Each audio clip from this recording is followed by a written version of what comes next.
Growing surveillance. Some Chinese citizens have been frustrated by what they see as yet another political limitation on their everyday lives.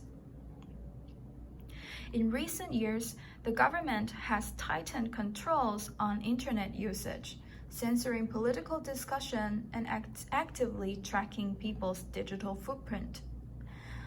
More than 20 million surveillance cameras had been installed in China by 2017, according to state broadcaster CCTV, with facial recognition technology able to track the movement of citizens across the nation. And authorities still regulate which city people can live in with access to healthcare and the number of children couples can have.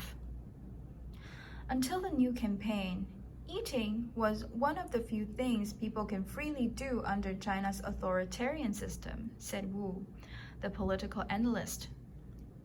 Earlier this month, state-run media reported that a strict government in Harbin City, Heilongjiang Province, had set up a food waste exposure system for government canteens, installing surveillance cameras near food collection bins into which workers scrape their leftovers. Those caught on camera with food waste more than 3 times will be named and shamed, with footage of their crimes to be played on television screens across the canteens.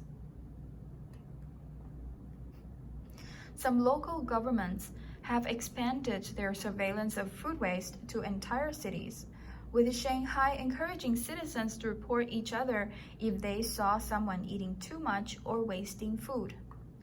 The punishments for this offense were not specified in the announcement. Why should I be reported for things I bought with my own money? One social media commentator said about the new regulations on food consumption, comparing it to the political supervision during Mao's era. When a catering association in Liaoning province in northeastern China announced a rule that people should eat N-2 dishes, or 2 dishes less than the number of people dining, it was met with ridicule online. I want to know which city will roll out a N-3 rule next, a comment on Chinese social media asked.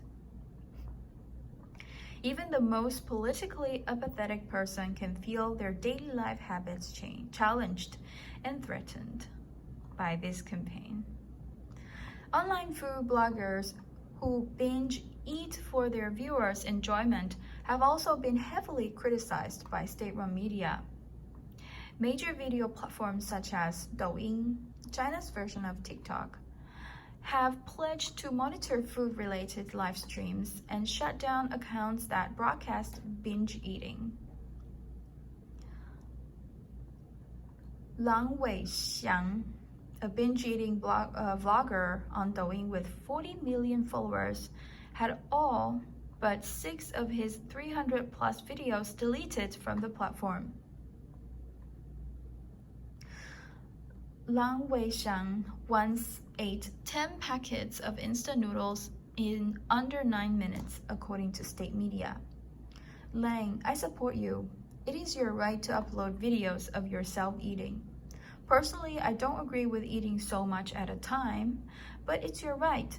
You didn't break the law and shouldn't be subjected to the crackdown, a fan said in the comment section.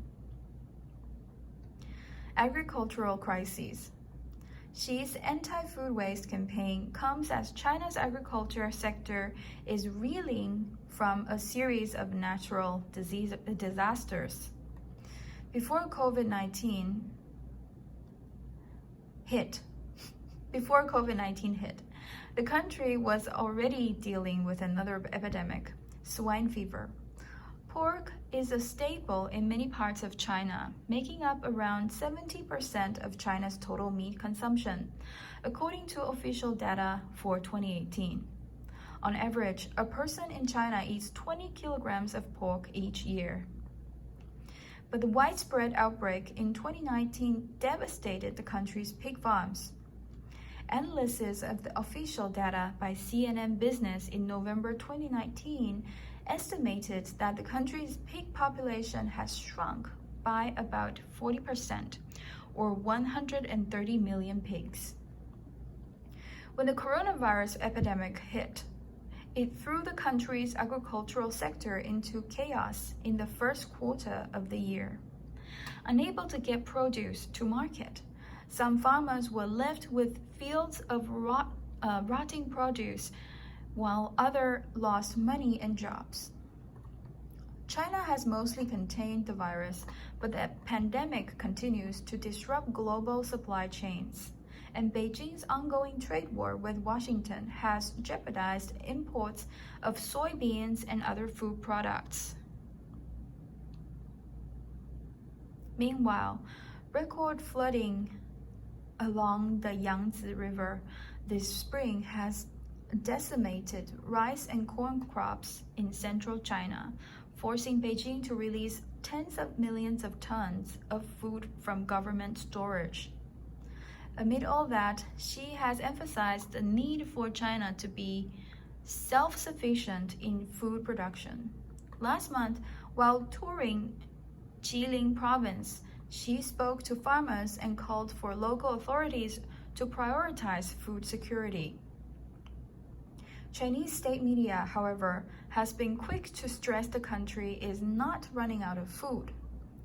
Grain stores in China are exceeding demand, according to the Communist Party mouthpiece People's Daily, which quoted one expert saying the priority is now destocking excess supplies. People will forget. While measures to tackle food waste in China are long overdue, some have questioned whether the government's broad call to simply waste less will achieve this.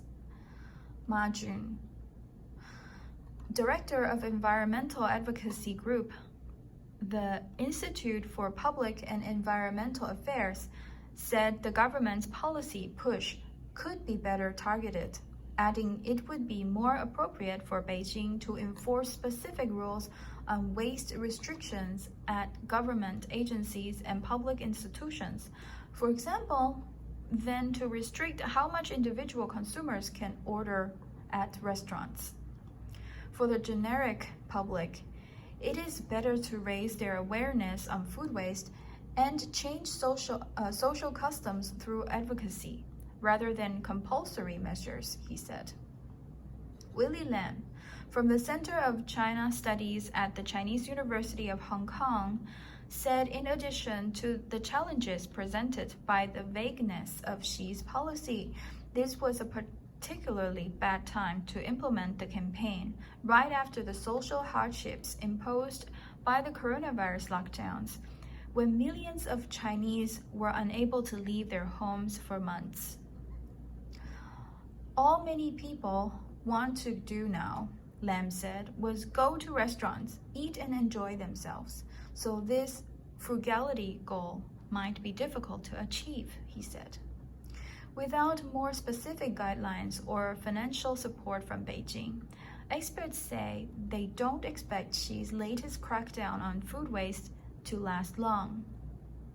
They point to a similar campaign in 2013, which saw minimum order amounts briefly banned in restaurants. Beijing officials trial fines on restaurants and businesses with excess food waste. And in some areas, restaurants encouraged them to serve half portions.